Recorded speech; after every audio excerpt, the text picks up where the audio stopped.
my father's fur business took him to London and to New York several times, at least once a year, which gave him a U.S. visa at the time. So in 1938-39, he had a U.S. visa to travel to the U.S. And after Kristallnacht, he went to the American consulate in Paris, I guess in December.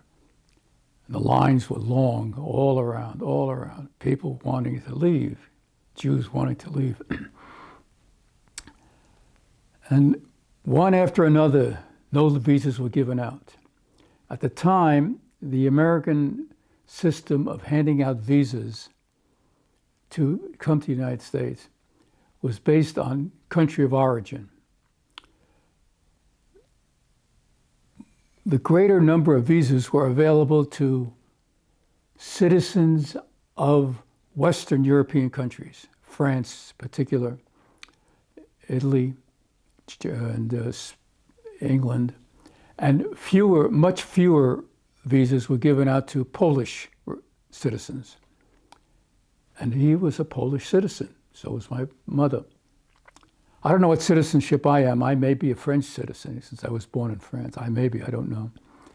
But most of the Jews seeking citizenship were Polish citizens, or Eastern European, maybe from Russia or something. And they were refused visas because the quota was already met. A very small quota, and it was met. When it came his turn, he had his American visa already. And the American consulate said, sure, here's a visa for your whole family, the rest of your family to travel with you on your visa. My father tells the story that he tried to get the American consul to issue him a visa from France as a French citizen rather than as a Polish one, to leave some space open, at least the spots that he had, for other French Jews who came from Poland, not as fortunate as he was. And the consul wouldn't do it.